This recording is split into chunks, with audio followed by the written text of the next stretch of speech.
ये लोग दलित विरोधी लोग हैं।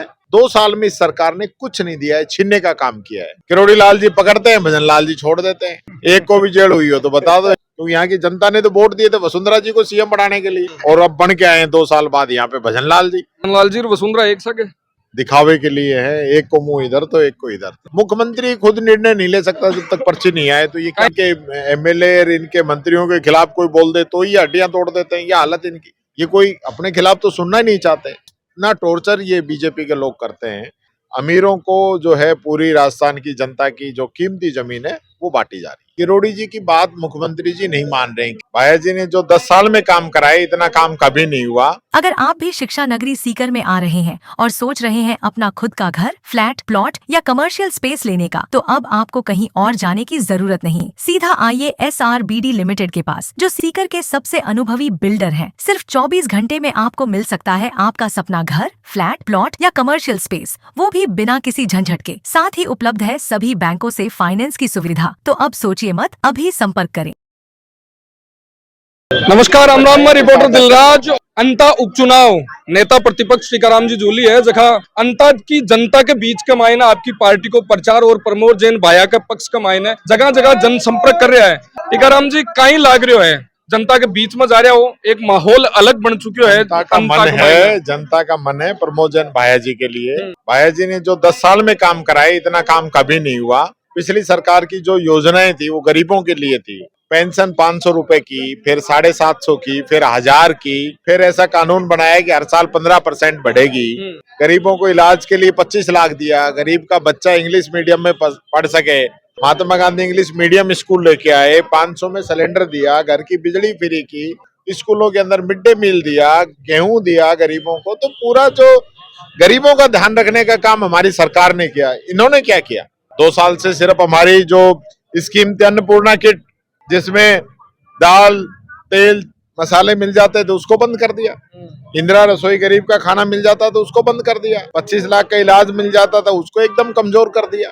यहाँ इस पूरे इलाके के अंदर किसान की फसलें बर्बाद हो गई। पूरी हाड़ौती के अंदर मैं बात कर रहा हूँ, मांगरोल के अंदर भी। मांगरोल को तो यही नहीं माना कि यहाँ फसल खराब हुआ है। किसान किरोड़ी जी आया और बोला क्या तो कोई फसल नुकसान को नहीं हुई। किरोड़ी जी की बात मुख्यमंत्री जी नहीं मान रहे हैं। किरोड़ी जी तो वो उनको भी पकड़ा है नकली खाद बनाने वालों को। किरोड़ी लाल जी पकड़ते हैं, भजन लाल जी छोड़ देते हैं। एक को भी जेल हुई हो तो बता दो, एक अरेस्ट हुआ हो तो बता दो।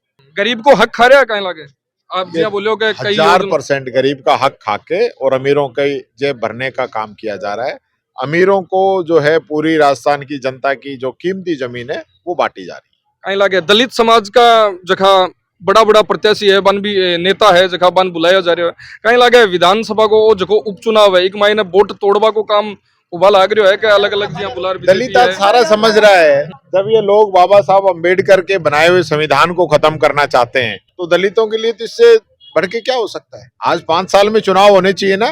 बिल्कुल, सरपंचों के, नगर निकाय के 5 साल में चुनाव होने चाहिए ना। 6 महीने में उपचुनाव होने चाहिए ना। क्या करा रहे हैं क्या ये बाबा साहब अम्बेडकर के संविधान को ही नहीं मान रहे। यूपी के अंदर दलित को पीट पीट के मार दिया जाता है। हरियाणा के अंदर एक सीनियर IPS अधिकारी ADG, उसको सुसाइड करना पड़ता है। इतना टॉर्चर ये बीजेपी के लोग करते हैं, तो ये दलित समझ नहीं रहा क्या? बीजेपी सरकार में आई जब पूरा राजस्थान में होर्डिंग लगाया क्या दलितों पर अत्याचार नहीं सहेगा राजस्थान, महिलाओं पर अत्याचार नहीं सहेगा राजस्थान, पूरे राजस्थान में होर्डिंग लग गया। लेकिन कहीं लगे बी बात के ऊपर चल रही है, कौन चल रही है? ये खुद ही कर रहे हैं। इनके एमएलए इनके मंत्रियों के खिलाफ कोई बोल दे तो ये हड्डियां तोड़ देते हैं। ये हालत इनकी, ये कोई अपने खिलाफ तो सुनना ही नहीं चाहते। जैसलमेर जो बस हादसा हुआ, उसमें आग लग गई, लोग जल के मर गए। उसमें सब लोगों को 10-10 लाख रुपए का मुआवजा दिया गया। लेकिन एक दलित परिवार था जिसमें 5 लोगों की मौत हुई है, पूरा परिवार खत्म हो गया। नया नियम बना दिया कि 25 लाख से अधिक मुआवजा नहीं मिलेगा एक परिवार को। क्यों भाई? जब 5 मरे हैं तो 50 लाख मिलने चाहिए ना। सिर्फ एक दलित के लिए आप कानून बदल दो, ये तो बात गलत है। कहीं बाकी गोजामू थोड़ी लग रहा है। सरकार जनता को तो जनता का ही है। एक जो उनकी सोच है ना, वो दलित विरोधी है। दलितों को चाहते नहीं है। इनके जो है ना, सिर्फ दिखावा करते हैं। जब मैंने विधानसभा में कहा ना कि दलितों के खिलाफ जो एट्रोसिटी और जो ये है, इसको खत्म करने का काम करेगी क्या जो ये बीजेपी, तो सारे लोग मेरे खिलाफ हो गए। ये इनको ये चीज समझ में आती नहीं है। ये लोग दलित विरोधी लोग हैं और अब भी सिर्फ दिखावे के लिए हमारे मंत्री बनाए जा रहे हैं। उनके न तो उनको पावर है, न उनको काम करने का मौका दिया जा रहा है, और बीजेपी के अंदर जो पूरा एजेंडा है वो दिल्ली से चल रहा है। मुख्यमंत्री खुद निर्णय नहीं ले सकता जब तक पर्ची नहीं आए, तो ये क्या कहीं भला लगे करे? कांग्रेस का बागी चुनाव और अब जी नरेश मीणा है, राजेंद्र गुड्डा है, और बिग बाद में बात करा इंडिया अलायंस को जो ईसा हनुमान बेनीवाल बाकी भी पोस्ट आई है कि मैं भी अंता की जनता की अस्मिता के लिए लड़वा ना रही हूँ। भाई अंता की जनता तो यही थी ना, तो पहले क्यों नहीं लड़े ये लोग? आज इनको अंता की जनता की कैसे फिक्र पड़ गई? यहाँ ये पूरा इलाका जो है कुपोषण का शिकार रहा, शहरिया जाति काफी कमजोर रही। या ये जब नरेगा हमने शुरू की तो सबसे पहले हमने 12 से शुरू की, यहाँ की जनता पे अत्याचार हुए या यहाँ के किसानों को मुआवजा नहीं मिला, तब ये लोग कहाँ थे? तब तो कोई नहीं आया। भजनलाल जी और वसुंधरा एक सके दिखावे के लिए है, एक को मुंह इधर तो एक को इधर, तो ये सिर्फ बेवकूफ बना रहे जनता को। और अंता की जनता सब जानती है कि बीजेपी के अंदर जो अंतर कलह है ना, वो इस हद तक बढ़ चुकी है। तो यहाँ की जनता ने तो वोट दिए थे वसुंधरा जी को सीएम बनाने के लिए, और अब बन के आए हैं 2 साल बाद यहाँ पे भजनलाल जी। मतलब उयो यहाँ बिननी दिखाई कौन सी हीर दे दी कौन सी। हाँ, ऐसे ही समझ लो। तो कई मैसेज है अंता की जनता के लिए। मैं तो जनता से यही कहना चाहूंगा, जो भाया जी ने काम किया है, सरकारी मदद भी जो दी है, गहलोत जी के समय में जो योजनाएं आई हैं, मनमोहन सिंह जी के समय में जो योजनाएं आई हैं, वो आम जनता के लिए आई हैं। उनका फायदा आम जन को मिला है। 2 साल इन लोगों ने क्या किया सब लोगों के सामने। भाया जी ने तो खुद के पास से भी बहुत मदद की है। चुनाव ही एक ऐसा समय है जहां हमें अच्छे बुरे की परख करते हुए वोट डालना चाहिए, न कि चुनावी समय में तो बहुत से नए नए लोग आते हैं, नई नई बातें कहते हैं, नए नए इशू पैदा करते हैं, लेकिन हम रोजाना जो चीजें देखते हैं वो हमको समझनी पड़ेगी। 2 साल में इस सरकार ने कुछ नहीं दिया है, छीनने का काम किया है। दूध में आए सिक्कर आए। आप तब एक गाना गाया था गोविंद सिंह डोटासरा जी के लिए, ये तेरे जैसा यार कहाँ। तो यार वापस कल आ रहे हैं, क्या लगता है? परसों साथ में होंगे? कल से साथ ही रहेंगे, कल ही साथ रहेंगे।